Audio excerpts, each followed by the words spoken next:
good morning, and good evening. My name is Rohit, and I will be your host for today's Awaken Talk. Welcome, and thank you for joining us. Awaken Talks is a space where we hold conversations with individuals whose inner journeys inspire us and whose work is transforming our world in large and small ways. It is an all volunteer run offering of service space, a global platform founded on the simple principle that by changing ourselves, we change the world. Thank you for joining us. Today, the theme which we want to explore is business, creativity, and spirituality with Kiran Khalap. We will start with a minute of silence to anchor ourselves in the present moment, and we'll take the proceedings forward after that. So, just a minute of silence. Thank you. Thank you again. I will like to invite Drishti to start with a song offering. And before I do that, Drishti, little bit about Drishti. So Drishti is a third year student of MBBS and she is a volunteer with Service Space. And since the theme today is creativity and creation, I would also like to tell that she's a wonderful artist, or should I rather say, artist in herself. And she was actually telling us a beautiful story a couple days ago that how one day she was walking in the road to reach the metro and she saw a street artist on the road who was looking a little bit desperate for money, who looked a little bit distraught, and she wanted to help. She wanted to connect with him, but and she wanted to offer him some money, but she realized that she did not have any money. So she saw only thing which she had in her pocket was a metro card and her handmade doodle. So she went and actually gave that doodle to that artist, and he was really touched and he wanted to offer a painting in return. And Wow. Drishti says that I cannot take this painting from him because I wanted to offer him something, but what his act and his smile on the day made my day as well. So thank you, Drishti, for being an amazing heart of connecting and uniting, as Kiran would say, everywhere you go. And over to you for a song offering. Thank you. Thank you. आकाश गंगा सूर्य चंद्र तारा संध्या उषा मीना નથી आकाश गंगा सूर्य चंद्र तारा संध्या उषा मीना નથી કોની નદી કોની ભૂમિ કોની સાગર ધારા भेद केवल शब्द हमारा ने तुम्हारा आकाश गंगा सूर्य चंद्र तारा संध्या उषा कोई ना નથી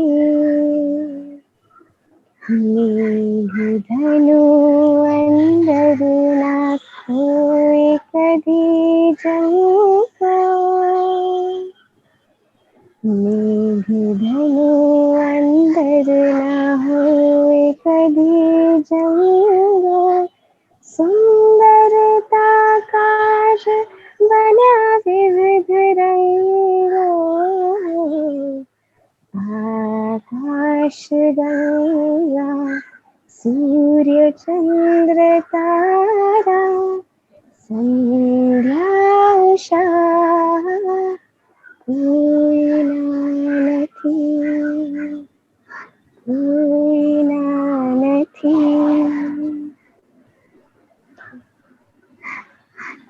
Lovely. Thank you, Drishti. Thank you, Drishti, for that very moving prayer, reminding us of no boundaries. And that is the theme which we want to explore today, along with many other things. And I am very, very delighted to have a very special guest, Kiran Khalap, today on call with us. And it's very hard to do any justice to explain or try to tell a little bit about Kiran Khalap because of the multifaceted uh, life experiences and journey which he has been through. But just to try a little, Kiran, uh, since 1999, has been co-founder of which brand consulting company, which has come to be very reputed now, called Chlorophyll. It is a model company in many ways in terms of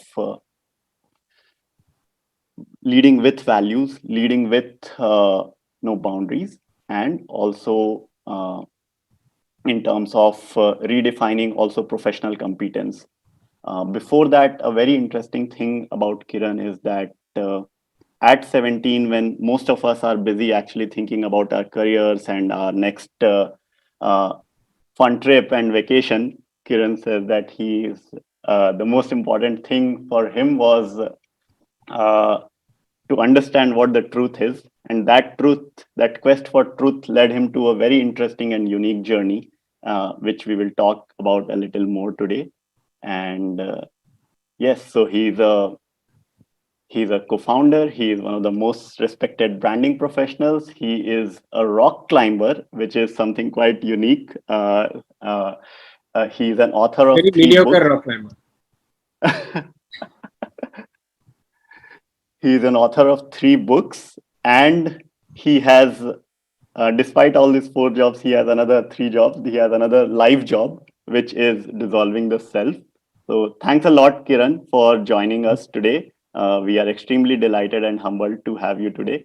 And and I think I would just close by saying that despite all of this, what really stands out to us, to me, about Kiran is not his achievements, but the way, the humility with he holds all of this, the poise and the feeling of joy and friendship which through which he holds all of this, and also his keen intention and willingness to be a student of life at every moment is with is Thank you, something Rohit. which inspires us all. Thank you, Kiran. Thank you for And inviting me. Yeah.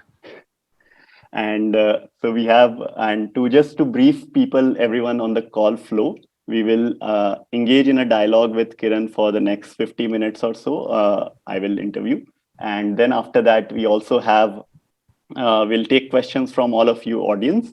So you can post any of your questions or comments or reflections for Kiran. And you can do that through email at ask@servicespace.org or through the chat form, which is there in the live stream page where you are viewing this conversation. Which may or may not be answered satisfactorily. Yes, thank you for that, bringing that spirit of not knowing and exploration to this, which is so refreshing. Thank you, Kiran. With that, I would straight like to, Kiran, jump into one of the questions which is personally right now most alive for me after reading and listening and hearing a bit about you, which is that you have a full-time job which you call as your day job, but you say your life job is dissolving the self. And that is not something I have heard many CEOs or professionals speak, that your life job is to dissolve the self. So how do we get to even understand what does that mean? And to add, then what are some key metrics through which you judge this idea of dissolving the self? Yes, you you can't consciously dissolve yourself. It's a very difficult thing. So what I say is that every human being's responsibility is conscious evolution, right? So evolution happens at its own pace. I don't know if you remember when Darwin mooted the idea. He came upon it because at that time geologists started talking about the glacial evolution, how glaciers move over eons. And that is how Darwin thought about, yes, so evolution happens over time. All our jaws, for instance, over the last, let's say, 1,000 years, the size of our jaws of human beings has grown smaller because we don't eat raw food, we don't chew as well as we used to do 1,000 years ago. Now that's unconscious evolution happening over time. My belief for myself is that as a human being, the greatest responsibility I have is to have conscious evolution. So I must find ways and means of finding out what is the next level of consciousness. Now, if that leads to dissolving the self, so be it. But the starting point is, I'm not saying I'm going to sit every morning and dissolve myself, because it it doesn't sound, it doesn't mean much. But yes, that the life job is conscious evolution. So it must be faster than organic evolution. That is the responsibility of a human being. That's the way I look at it. Beautiful. Thank you. Amazing. And which brings me to the question about your early years, Kiran, that we have heard you say that in the beginning of, in the early years, in your teen years, you had a very strong quest for truth. And that led you to various unique expeditions. Can you please talk a little bit about that? Yeah. I think if we want to go to the really early years, I was born in half a room. So there were two couples sharing a 500 square foot room, and my parents were on the side where there was a window, and there was light coming in from there. That's how I got my name Kiran, right? Because there was light coming from there. So that is the really early years in one beautiful place called Khetwadi in Mumbai. This journey, as I said, I had a cousin working in the Mumbai University Library. So I used to take all the books from there, Upanishads and Sartre and all of those things. And it was not making sense. I presume at 17, this is too heavy. I read Critique of Pure Reason by Immanuel Kant. I read it, I understood the English, but understood nothing, right? Until I read J Krishnamurti. There was this one book called Talks and Dialogues with J Krishnamurti, which I don't think it's available now. And suddenly it was like light going on inside my head. There was this, for the first time, there was this understanding that there is an awareness within us which is different from the constant flow of thought that we normally experience. So this entire notion of the monkey mind, that monkey mind can be watched. You can be aware of that. That single division, that single separation was the thing that changed everything. I was meant to become a doctor, like all middle class children are meant to be either doctors or engineers. But then I told my father that I have to repay this gentleman for what he's done to me. He's changed my life. And he believes that if you have to change society, you have to change education. And I believe that too. And therefore, I'm going to go and help his cause. So I wrote a letter to the address that was behind that book. This was published in the US. So it went all the way to the US. Because they were conscientious enough, they sent it back to Chennai headquarters. They wrote to me and asked me to go and meet Pupul Jaikar, who was the vice president. She was in Mumbai. She was, I don't know if you know, she was Indira Gandhi's confidant and the person who started the handloom revolution in India.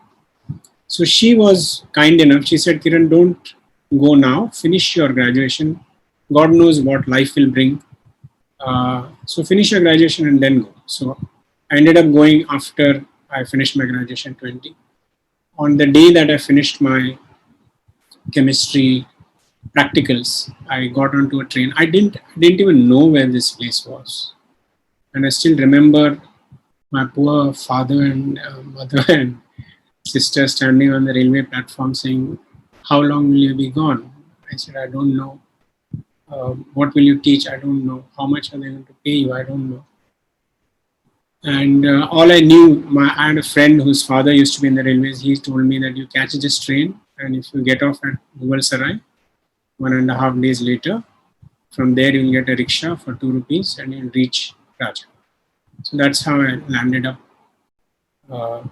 trying to help J Krishnamurti's idea of changing the world.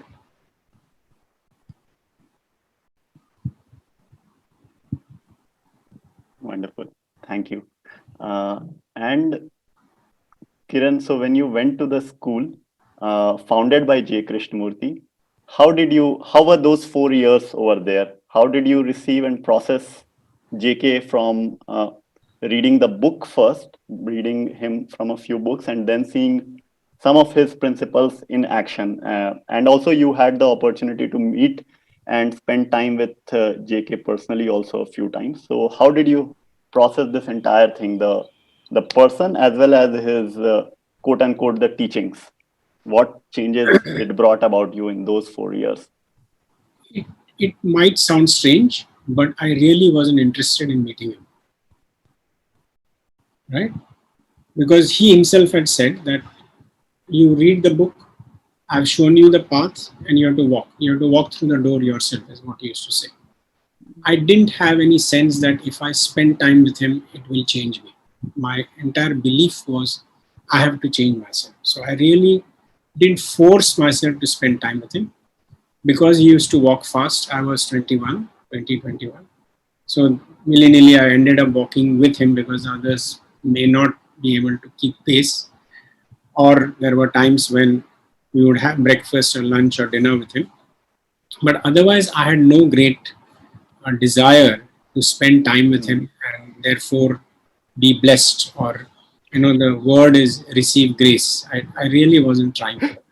So finally I was forced. One day they said, no, you have to sit with him. So I had a 15-minute meeting and he said, what do you want to know? And I said, actually, I don't have any questions. I was asked to come and sit with him. He said, okay, then let's just sit here touching hands. And we sat there touching hands. It was a beautiful, I still remember that moment, light coming in from my left, his right. This was in Rishi Valley. And then he said, sir, if you don't mind, I have a question for you. And I said, what is it? He said, will you be a teacher all your life? And I had to be frank and I said, sir, I really don't know. That was the end of that meeting. The place, one of the things that used to happen is quite a few people, youngsters used to come to the school in the hope that the environment would change them. And they would be really disappointed and most of them would leave after 6 months. In the first 2 weeks, I had processed it, as you say, as I didn't think the place was any different from the rest of the world. The same thing that we hold, whether it is, yes, it was less competitive. It was far more relaxed because part of the philosophy of the schools is no exams till class 7 or 8, no competition. You do not celebrate winning as much as doing things well. So it was less competitive. But as human beings go, it was the same. There were people who would be getting angry or, be nasty to others or gossiping. It was the same. There wasn't any difference. So in the first 2 weeks itself, I used to keep a diary then. And I wrote in that there is actually no difference between this place and the rest of the world. But that didn't bother me. I had not gone there to evaluate that place. I had 4 years of magic because I was bursting with energy, literally bursting with energy.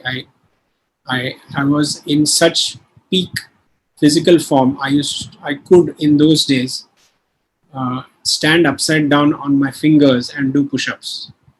That was the level of fitness I had.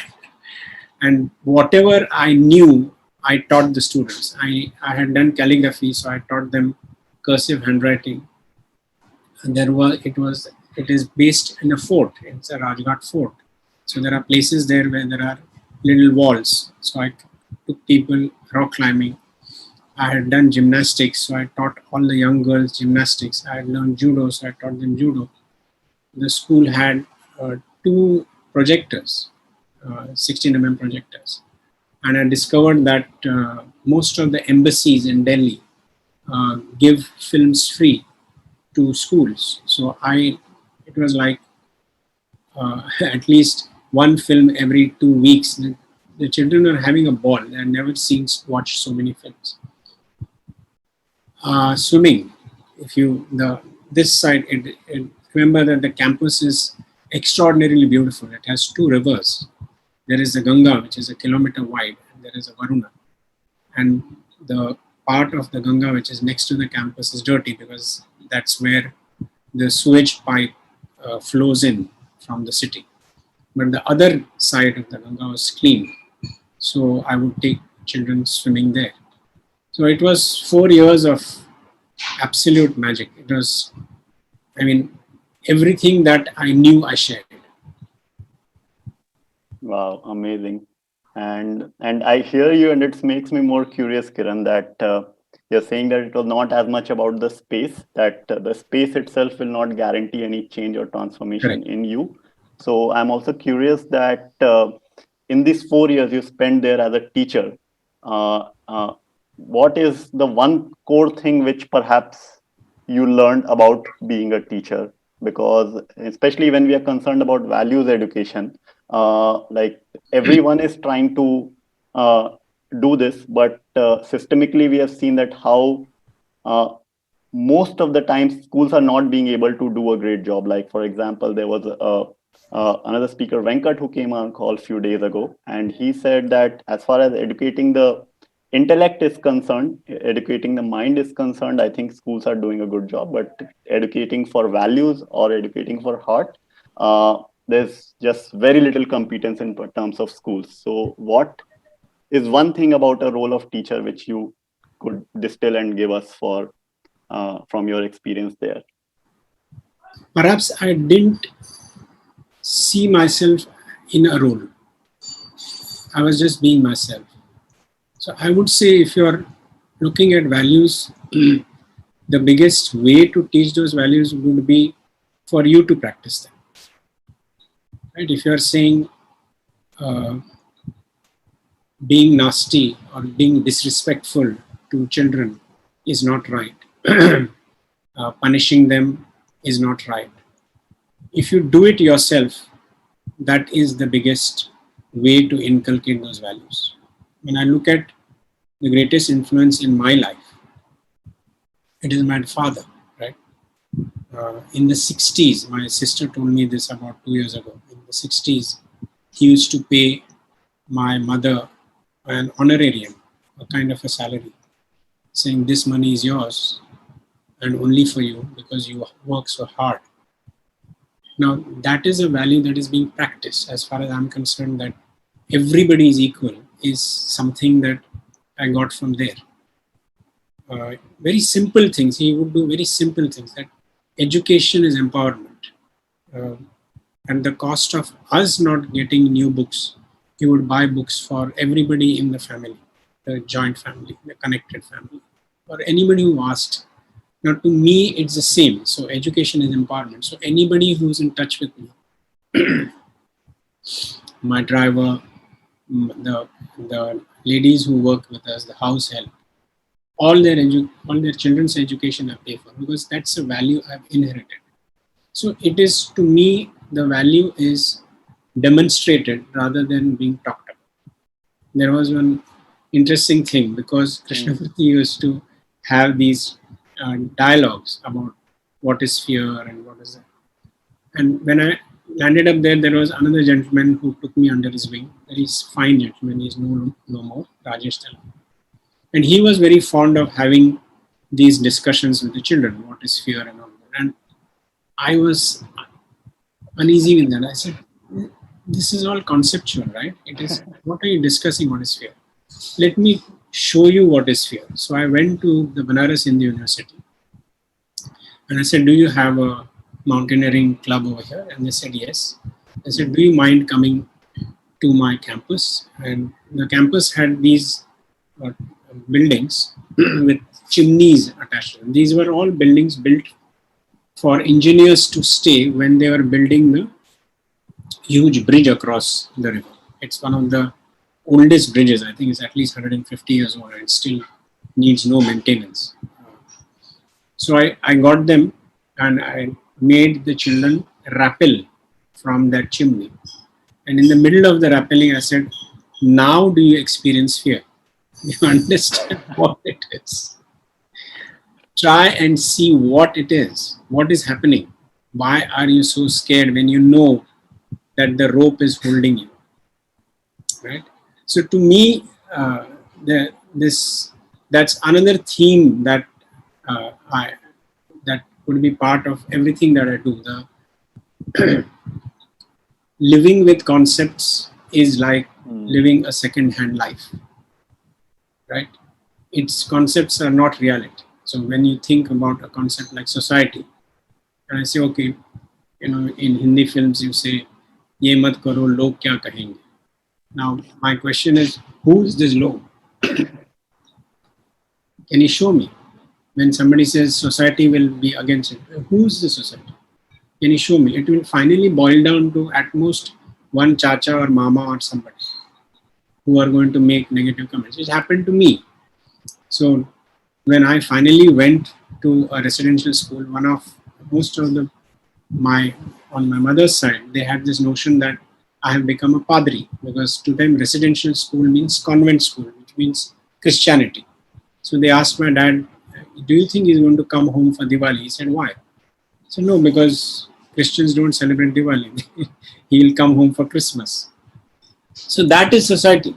That's it. Just one mama or one chacha, right? Otherwise, society is a concept. So there is this constant thing about what the concept is. So if we are talking about values, then values are best demonstrated. Like my father demonstrated his respect for my mother, and therefore I would demonstrate respect for everybody. For instance, in chlorophyll, we write chlorophyll with a lowercase c. We never write it capital because we say that we are different professionally. Of course, I'm not the same professional level as somebody who has just joined us. But as human beings, we are absolutely equal. Everybody's potential for whatever their life has to offer is exactly the same. The need to respect each other is exactly the same. The need for freedom is exactly the same. There is no office for the past 6 months. Nobody's been coming to the office. But otherwise, people would decide what time they would arrive and what time they would leave. So that's another theme that has been part of my life, which is growth through responsibility. So when you ask me what happened in those 4 years, is that was the important lesson that I learned, that growth is not, you don't have to outsource growth to your parents or to your company. Growth is your responsibility. You have to take greater responsibility and greater actually responsibility that is disproportionate to your station might actually create faster growth.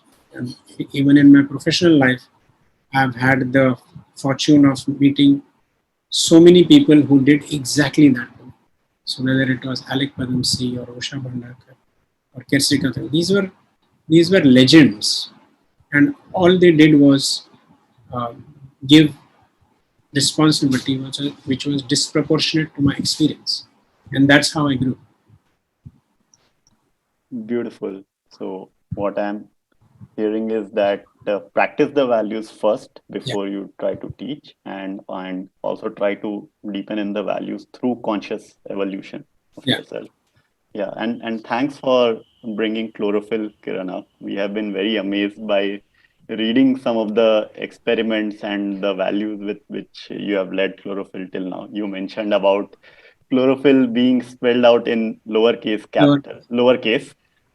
Another thing which quite intrigued me was that one of the design principles you follow at Chlorophyll is one of the organizing principles at Chlorophyll is not to attract attention to yourself, which seemed quite paradoxical given that it's a branding company. You've said that, for 10 years, you operated without any resignations. Yes. And from the outside, we have glimpses of many stories. So this is at all the experiments which you are doing at an internal design level and the employees level.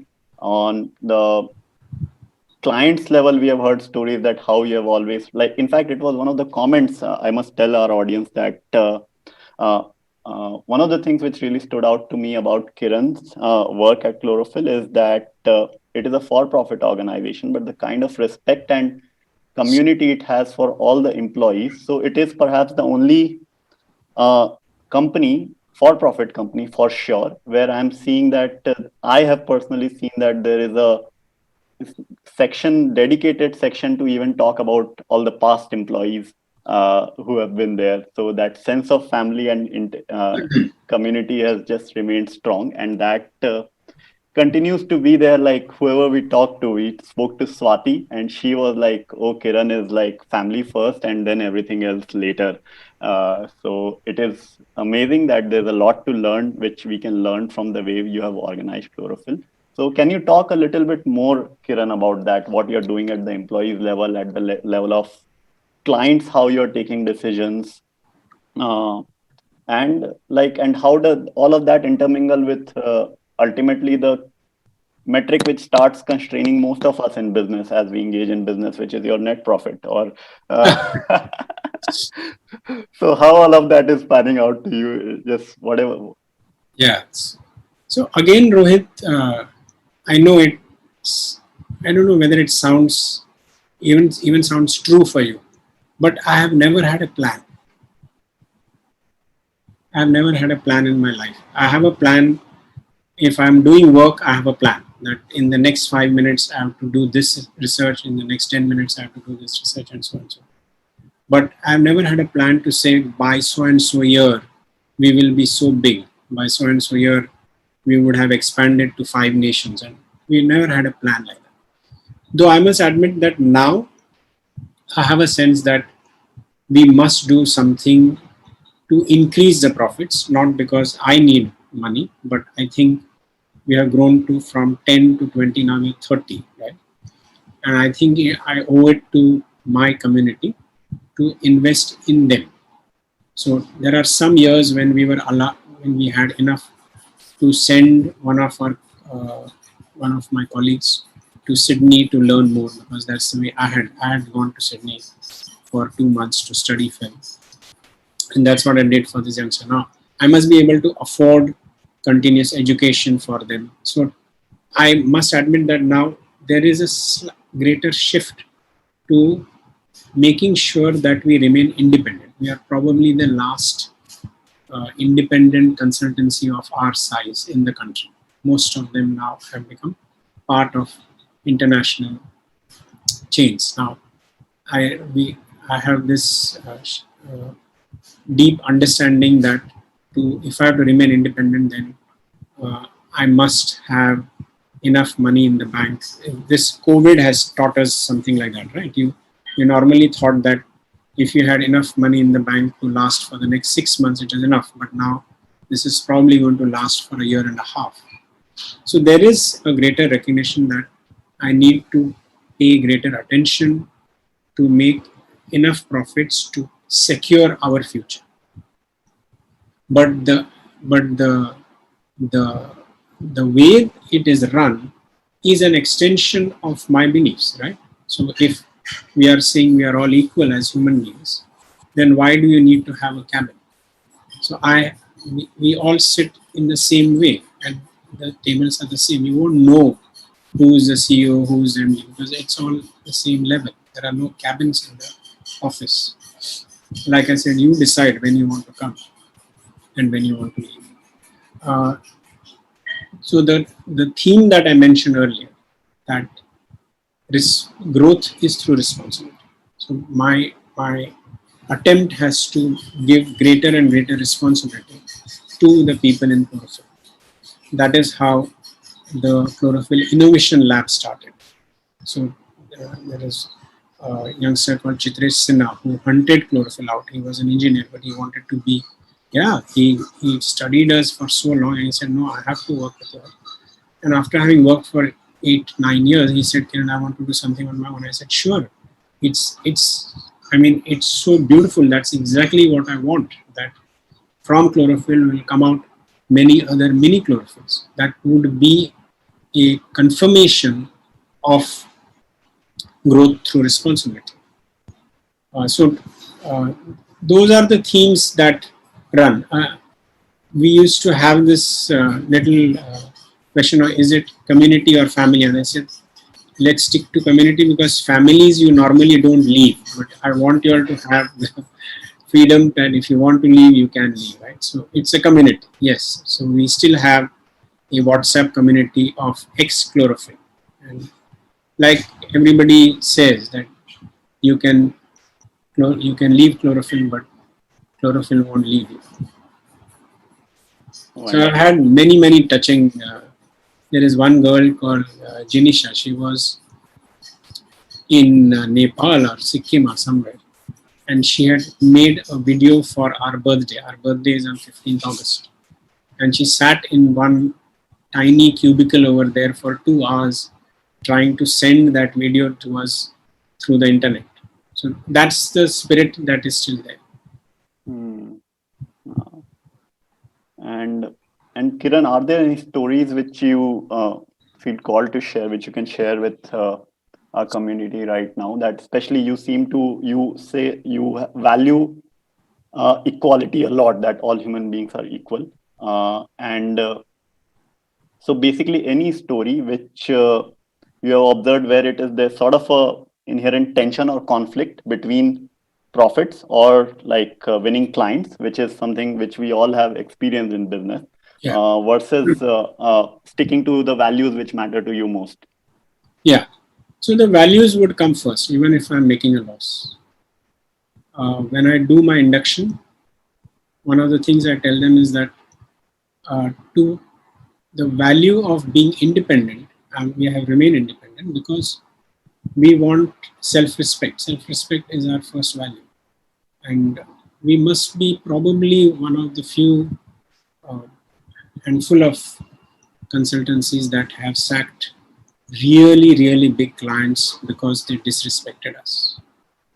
These would, I don't want to name the names, but these are easily the biggest companies in India. So there are at least 4 of them that we have parted company with, saying it's fine if that is the way you work, but this is not the way we work. You can't treat our people like this. You can't treat me like this. You can't treat my people like this. And there was complete clarity. There was no question that giving this up, we are going to lose revenue. That is fine. Then my responsibility is to find that revenue from elsewhere, right? So we have not compromised on that. Yeah, that is amazing. And even more amazing is what you're saying, that it was very clear. It was not like you had to think a lot, should I do, should I not do? It was very clear that the guidance was very clear. It's the same internally. Even with employees. The only employees I have asked to leave, and I don't get angry or shout at them. I said, no, you cannot treat another employee like this. It's just not part of us. Right? So the only employees who have let go or asked to let go are people who are violent or disrespectful of others. Beautiful. I just want to remind our listeners that they can submit their questions and reflections. I think we are already seeing a few questions coming in, interesting questions. So through ask@servicespace.org or through the comments section in the live stream page, and we'll continue, Kiran. So Kiran, now I want to get into this question of the work, the branding, or like, I'm not a branding expert, but sort of little bit of it seems that it is in the marketing side of things.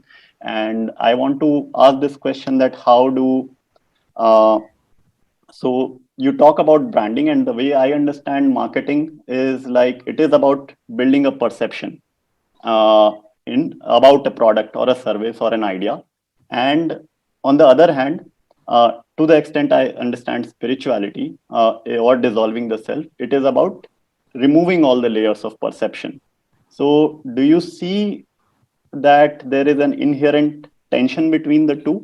And how are you able to uh, hold that tension together? So, Rohit, it was like that. It was about perception management till around 2005 in the rest of the world, in about 2011 in India. That's when social media happened. One of the outcomes of social media is that most companies are now naked. You can't hide. So you can fool people a little for a little while, and then the truth comes out. Hindustan Unilever for 15 years denied that they had caused mercury poisoning in Coimbatore, and 15 years later they had to settle. They had to go for a settlement with them. So that is because of social media. That is because social media democratizes communication. Earlier, it was a one-way thing. The brand could speak to the consumer, and the consumer would talk back.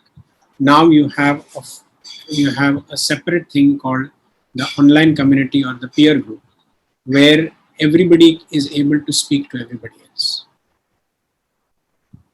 and therefore you just can't hide. You take a company like Nike, like Procter and Gamble. Procter and Gamble in 2012 said that what we stand for, what the company stands for, not what their brands, not Crest or Pampers or Gillette. What the company stands for is they are proud sponsors of moms, right? And they, all the athletes, American athletes that went to the London Olympics in 2012, they took their moms with them, right, as a gesture of. Now, while all of this seems very nice, what on social media was happening is, yes, this might all be true, but you are not paying your employees in UK. The women get 34% less than the men. So how is this? How are both of these working together, right? So social media is forcing you to become more and more truthful, and the brand is unable to manage perception. The perception is closer and closer to the truth of the company because everybody is able to speak about everybody else. If you see a platform called glassdoor.com, your own employees are going and posting about your company. How will you hide? How will you create perception when your own employees are talking about you? Right? If you look at PETA, Hindustan Lever used to test Lipton tea on animals. I don't know why it was done. They must have a good reason. They used to test it on rabbits' eyes. And PETA made them through Facebook, created a huge campaign, and finally the chairman came onto Facebook and said, I'm stopping this not just in India, but in the rest of the world. So there is not too much of flex available to tell lies, to create perceptions when it is different from reality. Yeah. Thanks, Kiran. That's very useful. And to build upon that, actually, the question which I want to ask is, I hear you that it is more difficult to lie in the age of social media. But I think what I'm more interested in is the idea of narratives. I think there's a very strong narrative out there that the more we consume, happier we are, and it's all like feeding us. You have said that you yourself have said that the human mind is the most expensive real estate, and there are like hundreds and thousands of advertisements which we are being subjected to consciously or unconsciously on a daily basis, right? And it is also said that tech or any tools is an amplifier of human intent, but what is the overall narrative we are setting, and what is the intent which is being amplified through this communication is a question worth asking. For example, I love this quote by Reid Hoffman, who's the founder of LinkedIn. He said that all social media is designed to actually exploit and amplify the seven deadly sins.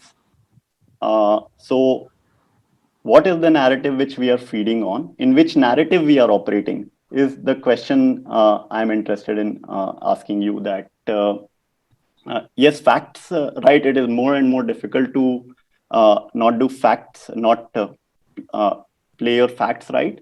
But what is the overall narrative?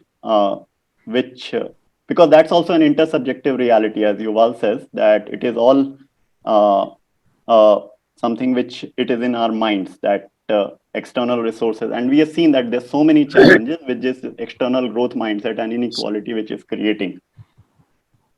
So I wanted to start with the story. I'll tell the story now. Yeah. I think class 7 Hindi textbook. God created Earth, and He created various species, and then finally He created human beings. And then a month later or a year later, He called one of His assistants and said, "Listen, I've created this species called human beings. You go down and find out what percentage of them are happy." So that fellow went there, he did some quantitative and qualitative research and came back. Then God had called another assistant and said, "Listen, I've created this species called human beings. So go down and find out what percentage of them are unhappy." First one was going to find out. So this fellow went and did qualitative and quantitative research and came back. So the first guy came and said, "Mr. God, sir, 90% are happy." And the other guy came back after research and said, "Mr. God, sir, 90% are unhappy." So you will find what you're looking for. If you are looking for the negative effects of social media, you will find them. If you are looking for the positive effects of social media, you will find them too. Education has been revolutionized by social media, right? People are teaching music, dance, English, languages, Spanish through social media, through Skype. Skype is a channel, not as much as social media. So those are the positive effects of it. The negative effects are, you will believe that the elections are being doctored.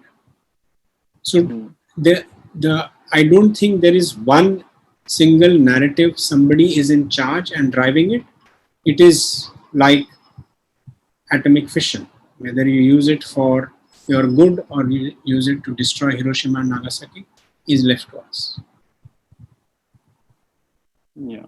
But as far as if you look at this earlier concept that the brand is creating a narrative which is asking you to consume more, that is no longer valid because people are making their own decisions and not listening to brands. Brands themselves are changing dramatically. I don't know if you know of this brand called Patagonia. Patagonia says reduce, reuse, recycle. And if you go to them 15 years later, they will recycle what you wear. Their famous ad is, "Don't buy this jacket." Because they're saying you don't need it. You don't need a new jacket. Unless your old one is completely tattered, don't do that. A brand as big as Adidas is tying up with a competitor called Allbirds and is creating the world's lowest carbon footprint shoe, because we are 7.5 billion, but we are using 24 billion shoes every year, which is all going into landfills or the ocean. And you need to find a way of reducing. So there is a greater and greater consciousness that brands or companies are not outside society, that all of them are as responsible to the earth's health as governments are and as citizens are. Yeah. But at the same time, Kiran, one of the questions that's beautiful, and is that all these brands, and I don't think it's perhaps not an individual brand is what I'm asking for, but collectively as we operate in interconnected systems, that as you're talking about conscious evolution, it is, and so you have a human being, a vulnerable human being on one side, and on the other side you have organizations with a lot of organizing power, with a lot of big data. And I love it when, again, going back to Harari, he says that know thyself is something which all the saints have always told us. But this time today, it is becoming a very practical risk that unless you know yourself well, there are chances that people with a lot of systemic power, be it private or government, will know. It is very easy for them to know better. And Google has actually said it that, we know you better than your spouse. Perhaps we know you better than yourself. So it is very easy to exploit those vulnerabilities. So how do you see that playing out?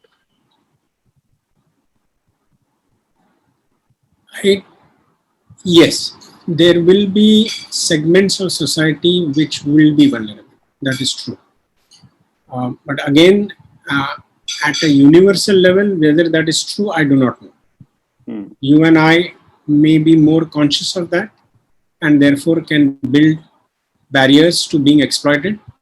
But yes, there will be segments of society which can get exploited. So again, I'm saying you can look for the negatives or you can look for the positives. Yeah. I have a presentation called Before Geo and After Geo. And if you look at After Geo, the empowerment of Bharat or India too is exhilarating. It is just unbelievable the kind of growth and the kind of empowerment that digitalization has created for the poor in this country. So from being 1/20th in the consumption of data to being number one in the consumption of data, because data is so cheap. For every single brand that we work on, we do research, right? Primary research, not secondary, not desktop. So I was in this place called Rajghat, which is Orissa. I was doing research on farming. And I stayed in this village with 200 people, 40 families. And everything that had changed their circumstances, what was related to what the mobile phone was doing for them. They had farmer WhatsApp groups which warned them about fake chemicals. They had farmer WhatsApp groups which taught them new methods like hydroponics. That is the positive side of it. Will the same medium, the same digital medium exploit that farmer? Yes, but it is also doing this positive thing for him. Education. So there is a view that India is revolutionized, Bharat or India too is revolutionized by the 3 V's: voice, vernacular and video. So rather than type something and spend time, your Ola or Uber driver is able to speak to his phone and mention that is the positive side. Yeah. So, and one more question which came in from one of our volunteers, Kiran, is that as an expert in marketing and an expert in branding, how would you think about branding a good or a service, marketing a good or a service, versus marketing innate, timeless human values, say like compassion? So I personally work for at least 4 different NGOs, right? I work for ARPAN, I work for Protsahan, I work for differently abled group called Together, and we do work for the Sadhu Vaswani Mission, KK Institute. So that is what Chlorophyll does, but I work pro bono for these organizations. So that is the marketing of good, right? How to create awareness for these unique organizations. That is one part of it. So can the skills that are involved in marketing be used for the good of society? Yes. That's the way I look at it. That is the way I'm helping these people to understand how to create greater awareness, because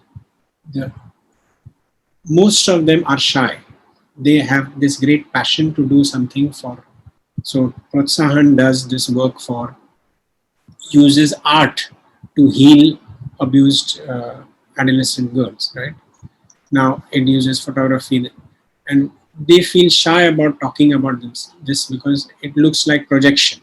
It's what you are saying. It looks like you're creating this false narrative. And my answer to them is, but don't you want to help more of such girls?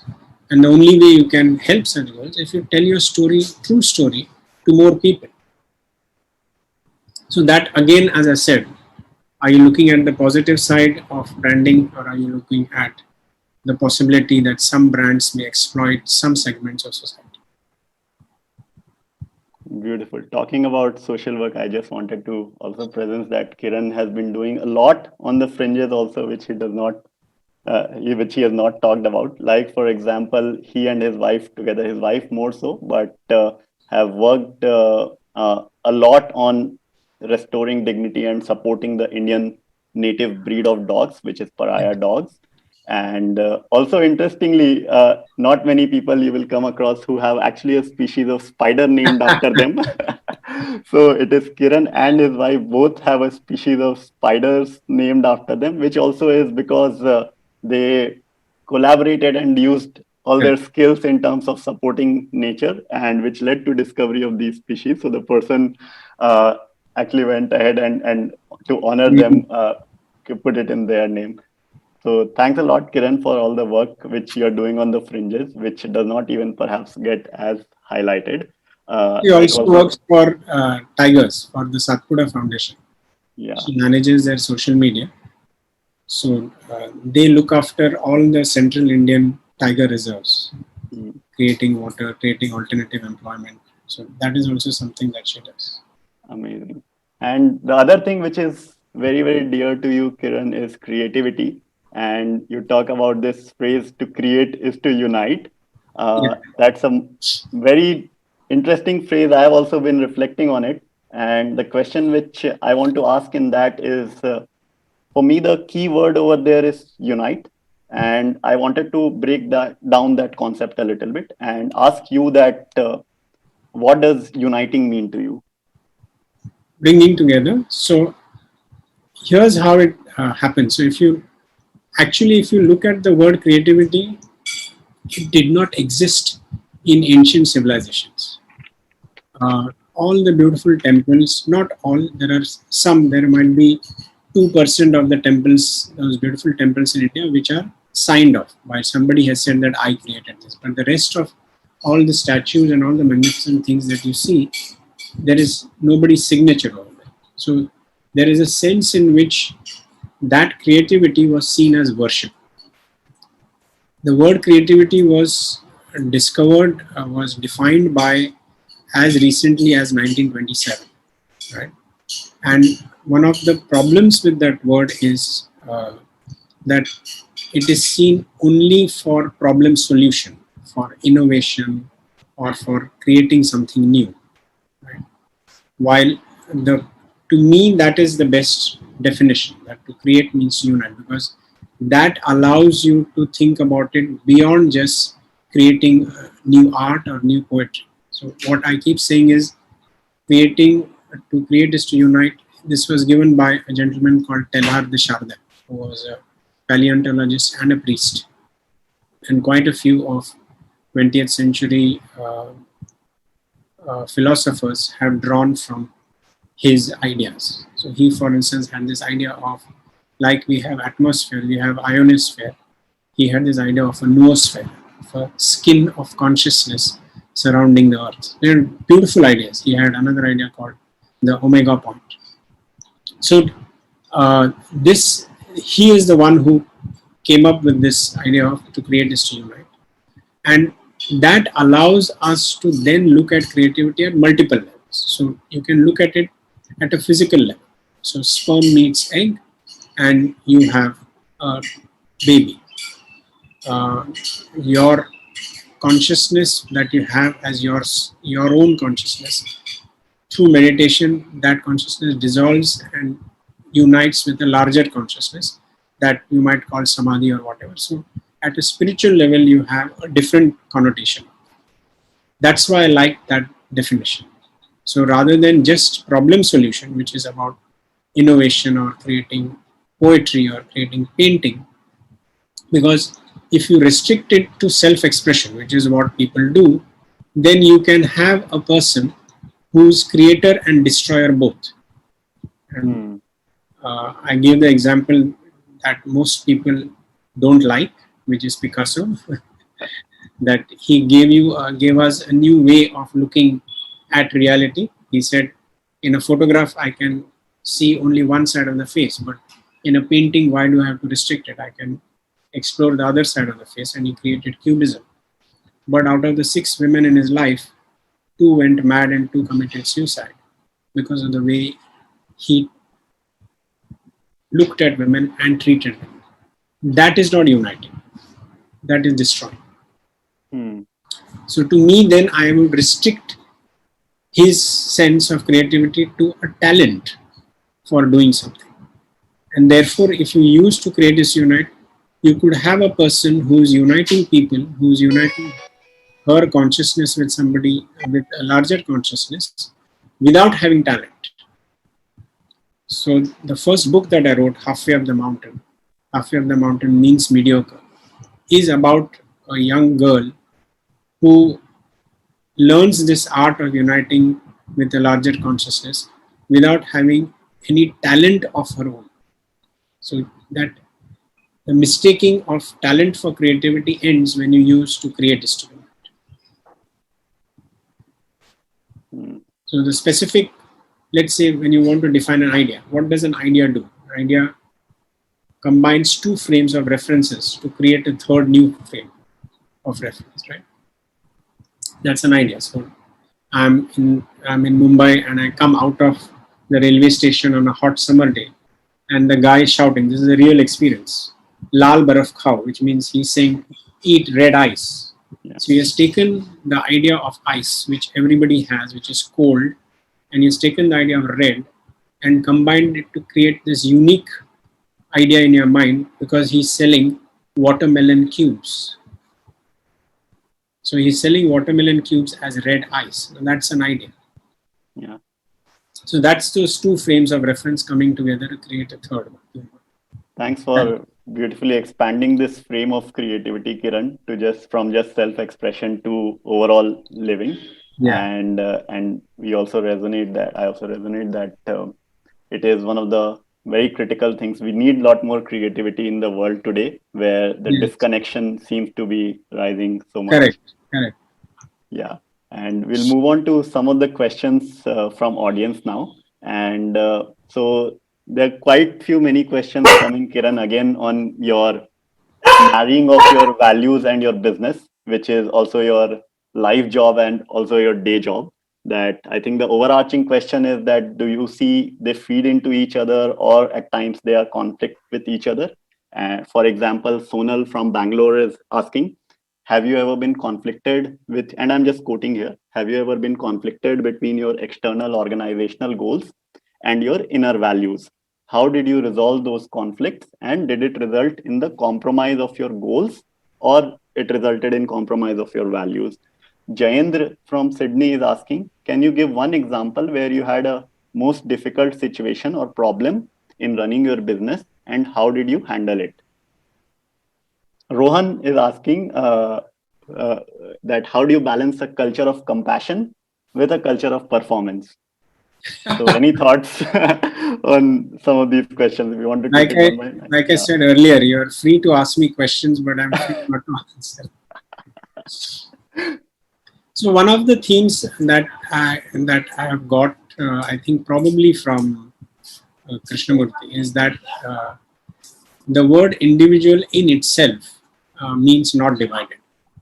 And we have this notion probably in the corporate world that you have to perform in a particular way. So you have to be this snarling shark in the office and you come home and you become this playful dolphin with your children. This is not possible. This is an artificial, arbitrary division. So this division cannot exist. So is compassion the opposite of performance? If performance is, by performance we mean an exploitative attitude to someone, then yes, it is the opposite of. There are times when people are undergoing great stress. Now, in this past 6 months, there have been people who have not been able to perform. There is absolutely no problem with that. Because what I tell the other senior people is, look at it. These people have been with us for 15 years, for 10 years. 6 months out of 10 years is nothing. It's not going to, our organization is not going to collapse. So it's fine if they don't perform at that point in time. That's the compassionate way. When somebody says that they are not, they are not doing this, they are not doing that, I said, you have a child. Are you impatient with the child when she is 6 months old that she can't walk? No. You know that it will take her 9 months to be able to sit and to walk. If it's a girl, she'll start walking earlier. If it's a boy, he'll start walking later. So you know that there is a journey and evolution that a person has to go through before they are able to perform to the level that you want to. And you have to have that patience because you went through that journey. I know the errors that I have made in my life, right? And therefore, why wouldn't I grant that patience to somebody else? So that performance is fine if it means that the person has to rise to her greatest potential. How do I help that person do that? That is performance to me, which is how the Innovation Lab was born, right? That person has risen to his highest potential. That is if you look at performance that way, then there is no division. I'm actually being compassionate in helping somebody rise to their highest potential. What was the other question? Yes, as I said, there is no division between what I am as a human being and the role that I play. So whether I am a husband, whether I am an employer, the values have to be the same.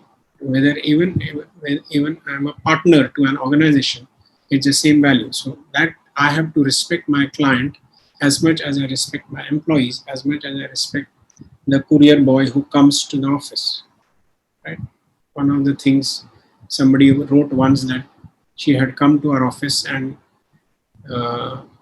she realized that my office boy we were celebrating a party, somebody's birthday, and our office boy gave a piece of cake to the courier boy who had come. And she said, that is the day I realized that the chlorophyll's values are right down to the last person.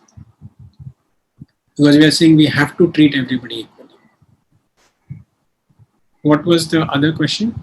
The other question was that any particular situation of a difficult situation in a story of difficult situation in business due to these values that like I said, the difficult situation is giving up very lucrative assignments because our self-respect was compromised.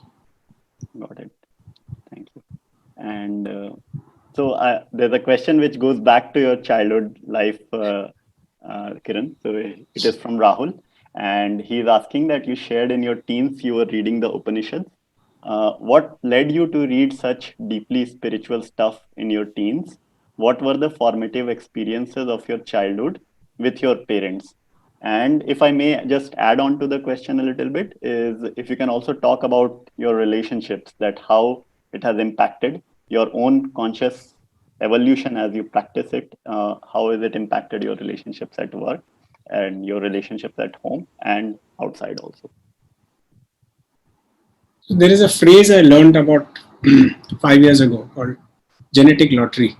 I think so. You can choose your friends, you can choose your boss, but you can choose your husband or wife, but you can't choose your parents. So I had a genetic lottery. My sister and I were very fortunate to have these two parents. They were not formally educated a lot. My father was class 7 in Marathi school, and my mother maybe class 4. but they were phenomenal as human beings. So my father taught himself English. When I was conscious of him, he could read and write English flawlessly. He taught himself art. And when he finally got his job in Metal Box, he became one of India's most successful commercial artists. He also did a lot of work for Amar Chitrakatha. The boss asked him, okay, this is fantastic. What you showed me just now, this airbrushing, nobody here can do that. So your job is on, just give me your certificate from art school and you're on. And he said, what certificate? I don't have a certificate. Because he hadn't studied in art school. Right?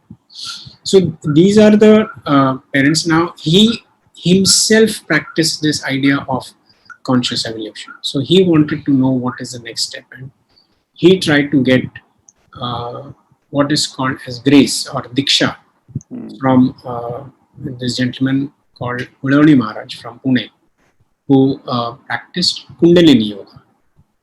And my father, not only my father, but my sister got onto that path.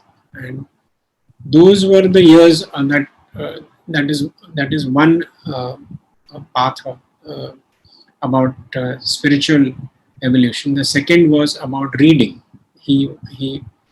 I read books. I think when I was 5, for my birthday, he got 3 books, and the next day he went back to the bookseller and said, "I'm sorry, but my son has got all these 3 books by heart. Can you give me another set of 3 books?" So that fellow told him, "Your son will eat you out of home and hearth. Just let him join a library and be done with it." So this entire notion of reading a lot, that came from him. Therefore came writing. He used to write well, so I'm able to write well to some extent. Those are the formative years where our house was called the house of happiness.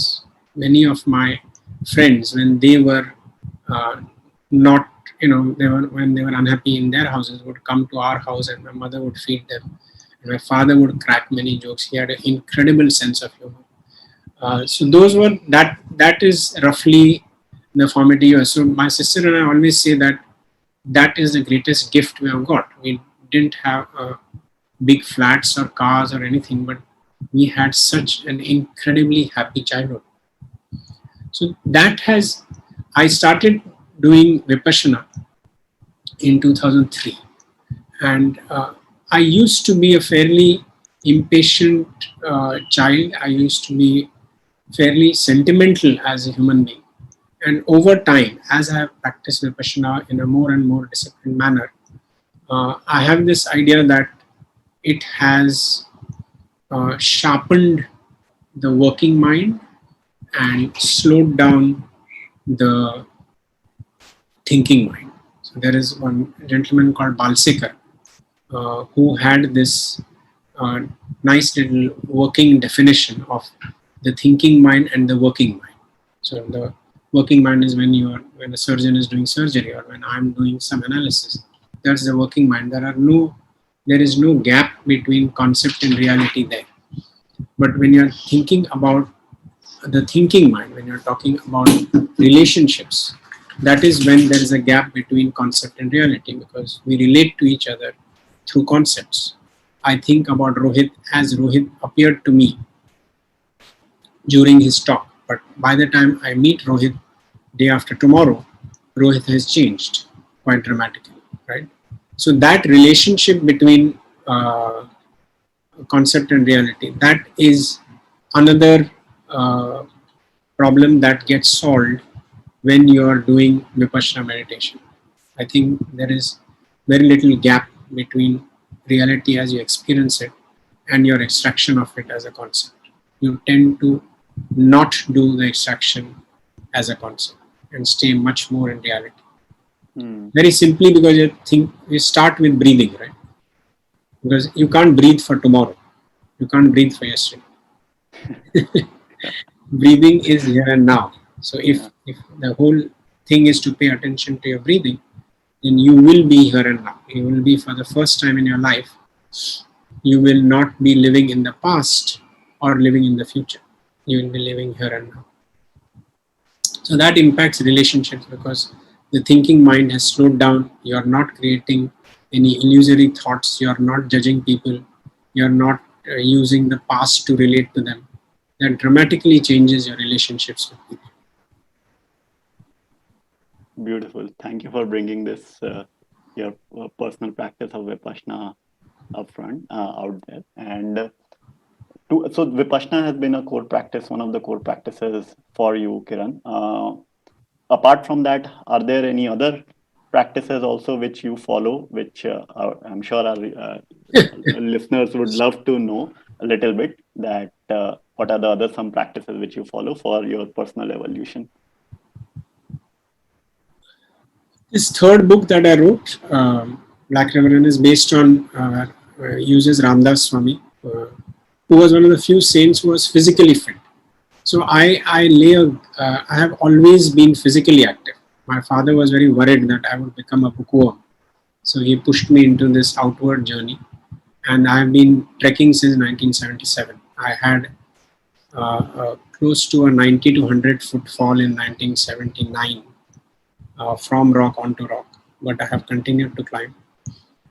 So one of the practices I do follow is a lot of yoga, Surya Namaskars, yoga, Shirshasana, Sarvanasana, all of that stuff. A lot of core workout, because without that you can't climb well, and cardio, because you need to do that for climbing.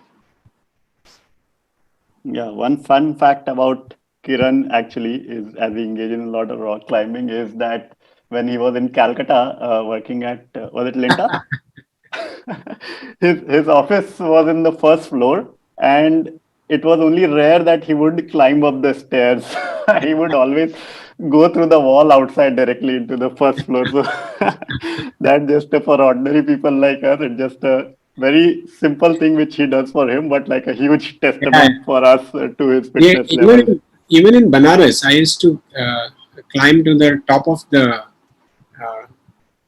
terrace of the building. I used to take the children there, and we would sleep there instead of in the bedrooms, because you could sleep under the sky.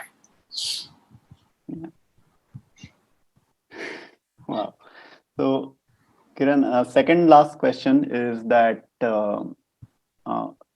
for someone young, for a youngster, and you engage a lot with youngsters, right? You, it has been in your DNA. You have held in the past also. So, if there is a young person, say 20, just graduating from college, and he wants to spend a life similar to you, that have a good life outside, but also to explore that inner dimension, which is of understanding the self, and if perhaps dissolving the self. What is one advice, even though I know you're not very much of an advice person, but what is one thing which one can take back from your learnings?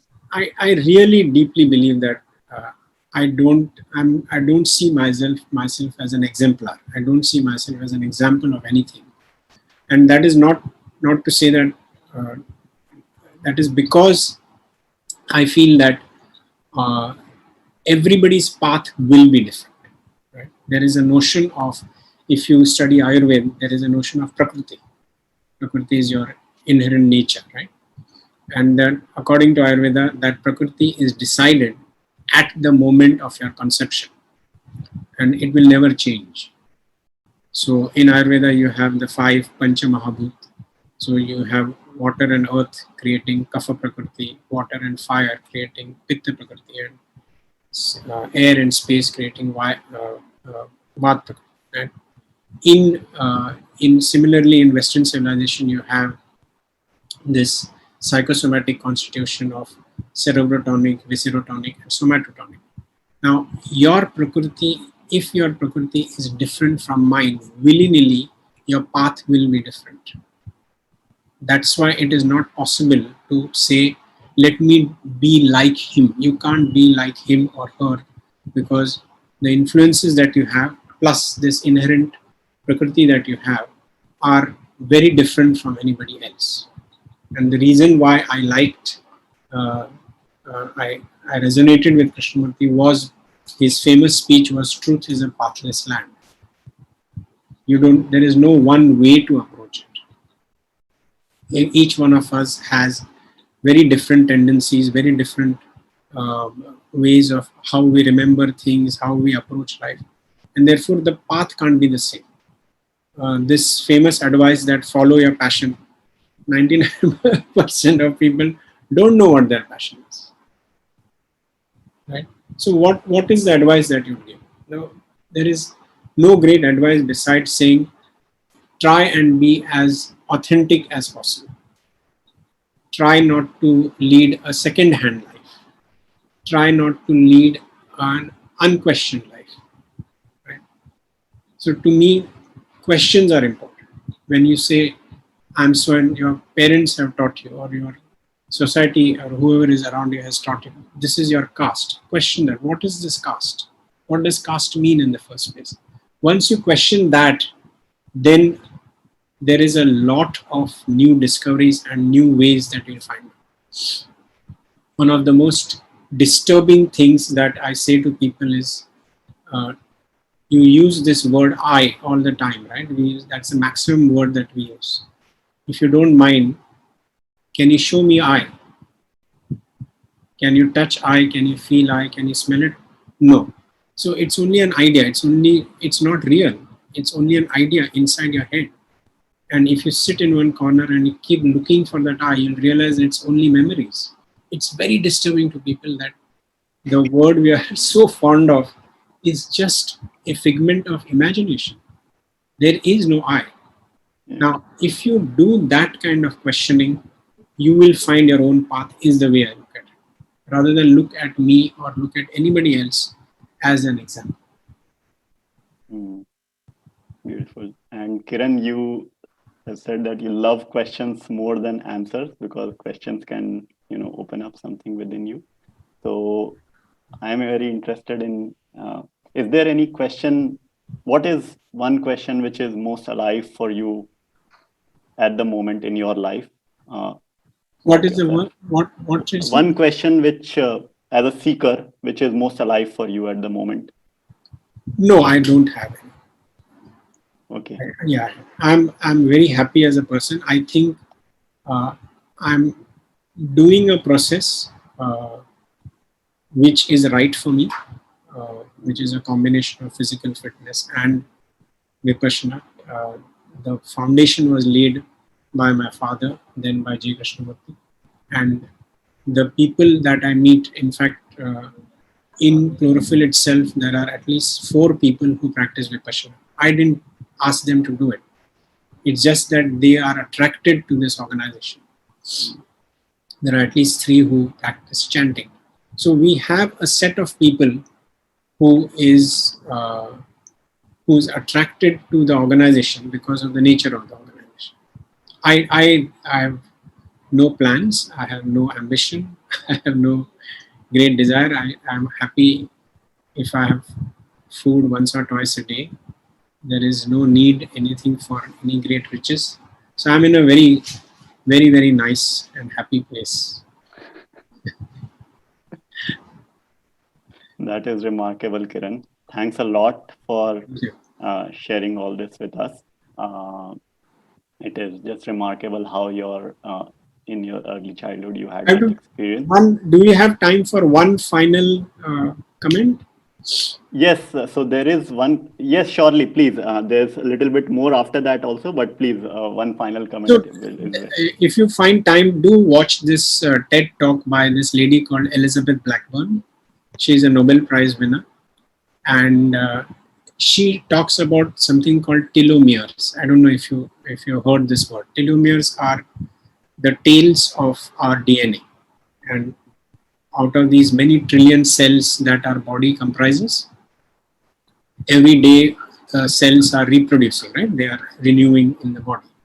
Now, every time the cell reproduces, this telomere, which is the tail of the DNA, grows shorter and shorter and shorter. Then at a particular point, when it has grown particularly short, it sends a signal to the DNA that it is time now to stop multiplying. That is the death of that cell. That is what then, that is how we get, wrinkles and hair goes gray and all of that. Now, she's done this remarkable research about telomeres. And then she found this astonishing fact that if you meditate, if you are mindful, that process is slowed down. So there is a direct linkage between the process of aging and the process of stress. Stress causes telomeres to shorten. And if you do meditation, it actually slows that process down. So the sense of youngness, the sense of youthfulness, the sense of being happy is scientifically proven to be related to meditation. Even 12 minutes per day can make that difference. I thought it was a remarkable scientific discovery. Yes, that's amazing. Thank you. And before we move towards closing, Kiran, one final question is that how can service space as a group or as individual volunteers, they can support your intentions to for towards all the good which you are doing in the world? You already done it by providing me this platform. As E.M. Foster said, only connect. So I think it is critical for human beings to connect. It is critical for, like I told you the story about those who look for positives and those who look for negatives. If we build a sufficient enough connection between those who are thinking positive, doing positive work, I think that would be something that service space would achieve. Because as I said, I don't think everybody has to do exactly the same thing. Rohit's path might be different from Rahul's, different from Karan's, different from Anushri's. The paths might be different. But if you can connect and not have that division, that my ideology is better than your ideology, my path is better than your path. Let all paths coexist so long as we are planning, doing things which are positive. Yeah. Thanks, Kiran. That's a big takeaway for me from this talk, that let everyone traverse their own path. Yeah. And also the concept which you very beautifully explained, that there is no I. Where is it? Exploring where it is. And with that, I would like to invite Kinnari to actually offer a song which talks about the same concept of there is no I. Beautiful. Sorry, we'll be a little bit off time, but 3-4 minutes if you can all be with us. So Kinnari is a working person, but at the same time a mother of two. Yes, we saw the Yeah. we saw Kinnari's daughter playing with the. Yeah, and she is a volunteer as well. So over to you, Kinnari, for the song. After the song, we will spend a minute in silence and close the morning today. I'm always envious of musical people because I'm tone deaf. You are the inspiration for this song today, and this song actually, Kinnari says that this song came as a beautiful gift to their family during the lockdown, as they were collectively practicing and chanting this prayer every day. Wow. Kinnari, over to you. Thank you for being here.